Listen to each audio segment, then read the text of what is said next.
Well, after a couple of weeks of slim pickings, we finally have some new Trek again, and we'll talk about the first episode of Season 3 of Lower Decks after this.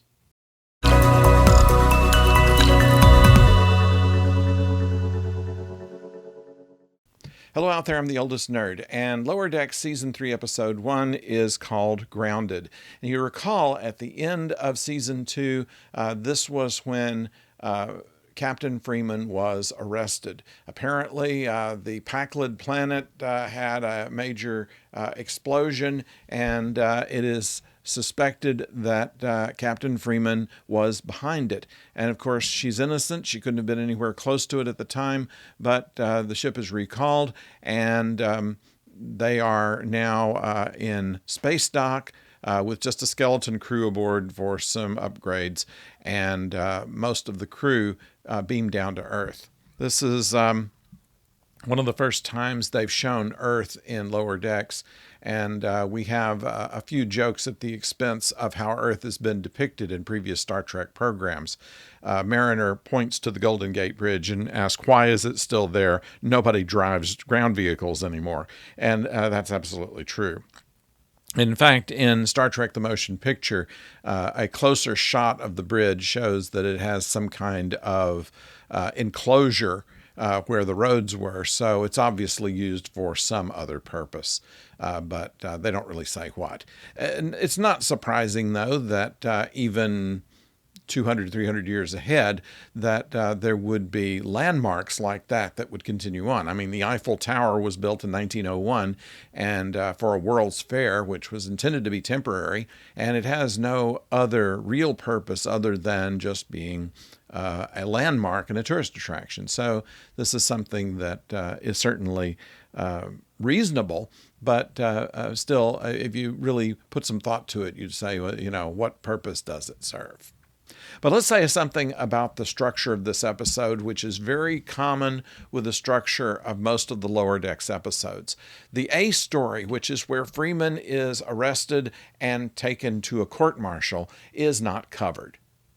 Because most of the action that happens in this series happens from the point of view of the lower deckers, the ensigns that are in charge of replacing raw materials in the food synthesizers and in cleaning up biofilters and who knows what else, any kind of grunt work there is to be done. It's generally done by the lower decks ensigns. And while there are big things that often go on around them, they often have no idea what's going on, or if they do, they don't have really any insight into how it's being handled. And the same is with this story. So it's almost ignored how the captain is tried and let go of. There's a quick explanation at the end, but there's not really anything to do with that in this episode. What we do have is a number of jokes that are pointed at Trek episodes that have happened on Earth. Of course, Starfleet headquarters is in San Francisco. We have our main characters mostly there, but Tendi and Rutherford are interested in doing some tourism, and with transporters and such, it's easy to go from one side of the country or one side of the world to the other in just a moment or so. So they're plotting whether to go to the Grand Canyon or who knows what else. But they end up going to Bozeman, Montana. If you recall from Star Trek First Contact, this is where first contact was made between Zefram Cochrane and the Vulcans. However, in this story, it is, of course, 300 years later, and the only thing that we know about it in the current time is something that Geordi said during the movie. There's a statue right about here of Cochrane looking to the stars. And so they put the statue there, and around it, they create a theme park. And it is quite likely something that would happen in a highly historical area. They have reenactors. They have, in the same way that we have in certain battlefields, the Alamo, for instance, is still there because it is a historic site where a great battle happened. And so this would be in the turning point of humanity between Earth as we knew it and Earth as the Federation knows it. So, theme park. It's played for laughs, and there are a few things in there that I won't give away in case you haven't seen all of the episode. But they make some mention of the Phoenix, the jukebox in the bar that was near where their encampment was. There's a Vulcan ship and things like that, and that's played very much for laughs. Now, also there are some echoes of Star Trek III, The Search for Spock, in which there is some skullduggery as to the docked ship. And, of course, in the best intentions of Mariner, she's wrong.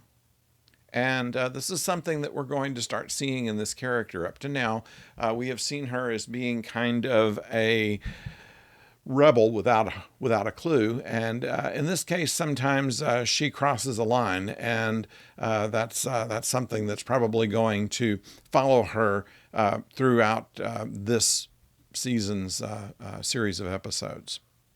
An interesting comment on Starfleet and the Federation, the system of justice, the idea that right always prevails in the end.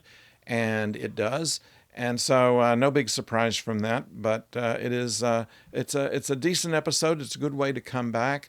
We see a couple of characters animated from The Next Generation and Voyager that might be fun to see. Since they were in Bozeman, Montana, it's not giving away too much to know that they encountered Zephram Cochrane in holographic representation, and Cochrane played once again by James Cromwell, who said in an interview later that he very much enjoyed being the voice actor for this. It was a fun thing to do. And it sounds like that's the situation with this show, is that the actors do tend to believe in their characters and have fun at the same time.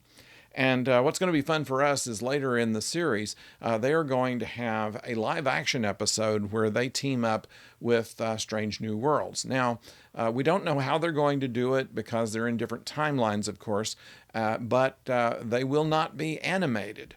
Instead of animating Strange New Worlds, they are going to actually put Mariner and Boimler into uniforms, and they will be actually live acting in this, complete with the purple hair. So it should be interesting to watch, coming very soon. So don't forget to subscribe, and if you would like to make some mention about this episode or this particular series, which some people have stated is really the most accurate Star Trek that we have in New Trek, why not put it in the comments below? We'd love to read them and begin a conversation with you. And until next time, don't go far.